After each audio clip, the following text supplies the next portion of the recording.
Vous jeunes gens, ça vous évoque quoi la montagne? De grandes excursions type randonnée dans la nature sauvage? Du camping en pleine forêt rempli de surprises et d'aventures? Bah pourquoi pas? Ou encore se lancer dans l'inconnu et découvrir ses propres limites? Non, parce que en parlant d'inconnu, dans l'histoire que je vais vous re-raconter, je précise bien re-raconter parce que vous avez déjà et très certainement vu cette vidéo sur YouTube ou même en podcast audio, vous la connaissez forcément, et ben dans cette histoire il y en a pas mal de l'inconnu. 9 randonneurs qui se dirigent tout droit vers le Koyat-Syakhl, littéralement traduit par la montagne morte, au nord de l'Oural en Russie. Oui, vous la connaissez, je veux bien entendu parler de l'affaire du col Dyatlov. C'est parti les gars.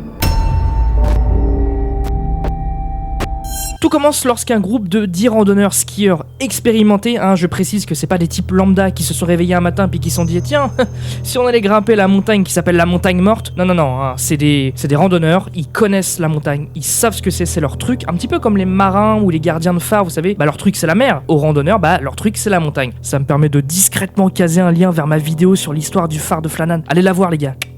Bref, les types savent ce qu'ils font. Donc le but principal de l'expédition, c'est d'atteindre Otorten, une montagne située en URSS, donc actuelle Russie, et qui est située à 10 km de là où se sont déroulés les tristement célèbres événements de leur disparition. Durant cette période, la route qu'ils vont emprunter est classée catégorie 3 à cause des prévisions météorologiques. Donc catégorie 3, c'est le niveau maximal, genre t'essayes même pas de le faire en fait, t'essayes même pas d'y penser parce que c'est mort, c'est niet. Donc le 25 janvier 1959, ils arrivent alors en train à Ivdel, une ville qui est située au centre de l'oblast de Sverdlovsk en Russie. Et ils empruntent ensuite un petit camion qui les emmène jusqu'à Vidjaï, le dernier village situé au nord de l'oblast. Leur marche vers Otorten ne débute donc que le 27 janvier 1959 et directement le lendemain, l'un des membres du groupe, Yuri Yudin, doit renoncer à continuer l'expédition parce que le pauvre bougre va tomber malade, sauf que dans sa malchance, ce type va avoir la chance de sa vie puisqu'en fait il va tout simplement échapper à cette fameuse disparition et cette fameuse mort qui s'est abattue sur les autres randonneurs. Donc le 31 janvier 1959, soit 3 jours après leur départ, ils atteignent une région des hautes terres. Donc pour ceux qui savent pas, comme moi, à quoi ça ressemble une haute terre, ça ressemble à ça. Et ils commencent donc leur ascension vers le mont Otorten, qui est, je le rappelle, leur but principal. Et il n'y a pas de problème, ils sont vraiment tranquilles, il n'y a rien, ils se permettent même de laisser quelques vivres en contrebas et tout l'équipement dans un petit village situé près d'une petite forêt, non loin de là où ils sont pour leur voyage de retour. Et le lendemain, le 1er février, le groupe commence à traverser le col. Ils pensent donc probablement camper de l'autre côté du col, sauf que là, il y a un problème.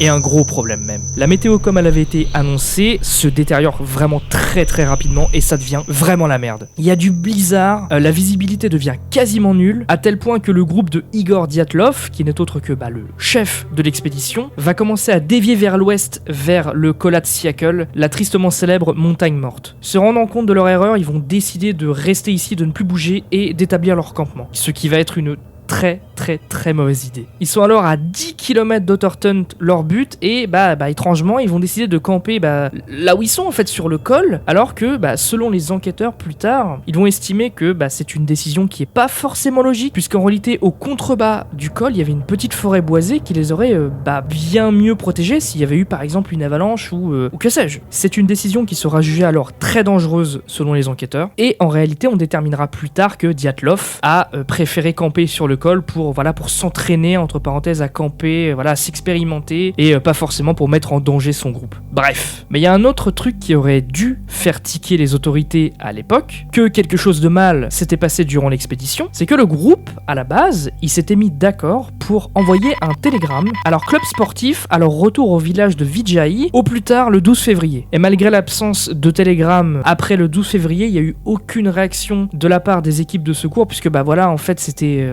on est en 1959, je le rappelle, le moyen de communication c'est le télégramme, surtout en montagne, et ça arrivait qu'il y ait fréquemment des retards, puisque les groupes peuvent prendre du retard selon les conditions météorologiques, etc. On est le 20 février, 8 jours après que normalement le village de Vidjaï et leur club sportif auraient dû recevoir le télégramme, et là il y a quelque chose de grave qui s'est passé. Aucune trace des 9 randonneurs, et leur famille décide donc de contacter directement l'Institut Polytechnique qui organise une excursion avec une équipe de secours qui sera peu de temps après rejoint par directement l'armée et la police, ce qui signifie que vraiment là ça sent pas bon du tout même. Le 26 février, 6 jours après l'envoi des secours, l'équipe trouve enfin le camp abandonné sur le mont Koyat-Syakhl. Et là les gars, l'histoire elle devient vraiment bizarre.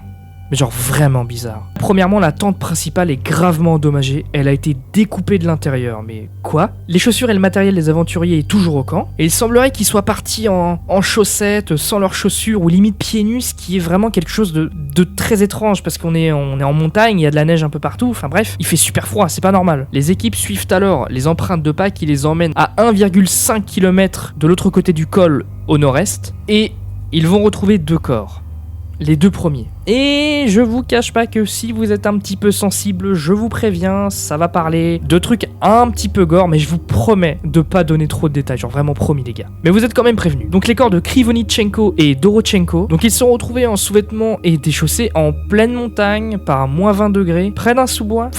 Enfin, je veux dire, ça colle pas en fait. Enfin, non, pourquoi est-ce qu'ils seraient limite tout nus en fait? Enfin, je veux dire, ça colle pas en fait. Ils auraient tous les deux vraisemblablement tenté de monter et de grimper dans un pin, mais sans succès en fait. Après quoi, entre l'arbre et le campement abandonné, ils vont retrouver 3 autres corps qui, pareil, tentaient de rejoindre le campement principal qui avait été établi par Igor, mais sans succès. Les 4 autres corps, eux, sont retrouvés le 4 mai, soit 2 mois après avoir trouvé les 5 premiers, sous près de 4 mètres de neige. Donc attention, c'est assez cru ce dont je vais vous parler. Les 4 dernières victimes qui ont été retrouvées sont mortes d'une manière très violente et assez inhabituelle, et les corps sont en très mauvais état. Certains ont leurs yeux ainsi que leur langue qui ont disparu. L'un a des brûlures à la jambe et l'autre a une morsure à la main, sauf que la morsure, c'est lui qui se l'est faite lui-même en fait. Il s'est littéralement mordu lui-même la main. Igor Dyatlov, lui, le chef d'expédition, aura des lacérations aux chevilles et aux mollets, ainsi que des entailles aux paumes. Enfin bref, c'est vraiment horrible en fait. Ils vont aussi constater que sur la plupart des côtes, certains ont le crâne fendu, d'autres ont des côtes qui sont complètement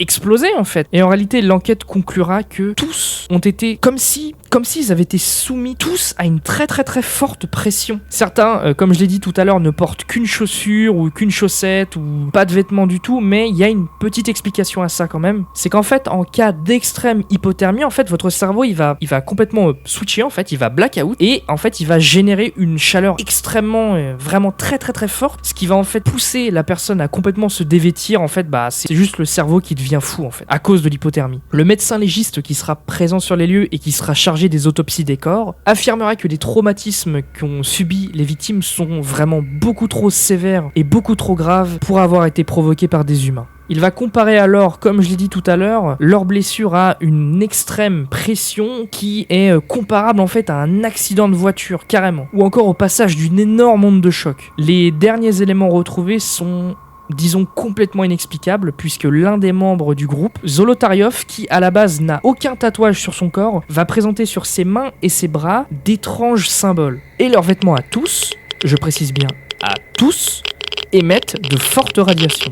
Et pour finir, les enquêteurs ils vont conclure que le groupe a été littéralement soumis à une force qu'ils vont qualifier d'irrésistible. Mais alors, qu'est-ce qui a bien pu leur arriver en fait? Enfin, qu'est-ce qui a bien pu causer autant de blessures? Qu'est-ce qui explique les radiations et qu'est-ce qui explique qu'ils auraient subi une onde de choc comparable à un accident de voiture en fait? Ah là là là là, il y a tellement il y a tellement de choses inexplicables, mais il y a tout de même 2 hypothèses possibles. Tout d'abord, on a rapporté qu'un groupe de randonneurs qui se situait à peu près 50 km du mont Otorten et de la Koyaatsierkel aurait visiblement repéré des espèces de lumières oranges qui auraient clignoté dans le ciel. Ivanov, qui n'est autre que le chargé de l'enquête, lui aussi va faire concorder cette version et va dire que lui aussi, le même soir du drame, il a repéré ces fameuses petites sphères oranges, mais lorsqu'il a fait son rapport à ses supérieurs, ils lui ont tout simplement dit de la fermer en fait, de ne rien dire et de clore l'enquête. Ce qui est, on va pas se le cacher, vraiment étrange. Ensuite, il y a une autre hypothèse qui est bien plus plausible que celle qu'on vient d'écouter juste avant. C'est que, je rappelle le contexte, on est en 1959, on est en URSS et 1959, c'est la guerre froide. Et que du coup, les essais militaires sont tout à fait possibles. Ils auraient pu très bien se trouver au mauvais endroit, au mauvais moment, et ils auraient pu prendre un missile sur la poire littéralement, ce qui aurait par exemple provoqué les fortes radiations qu'émettaient leurs vêtements, ou encore l'immense onde de choc qu'ils auraient subi. C'est ce qui expliquerait la fameuse force irrésistible qu'aurait subi le groupe. Mais enfin bref, jusqu'à ce jour, jeunes gens, l'affaire reste non élucidée et je pense que nous, on peut s'arrêter là. Merci d'avoir écouté la vidéo les gars.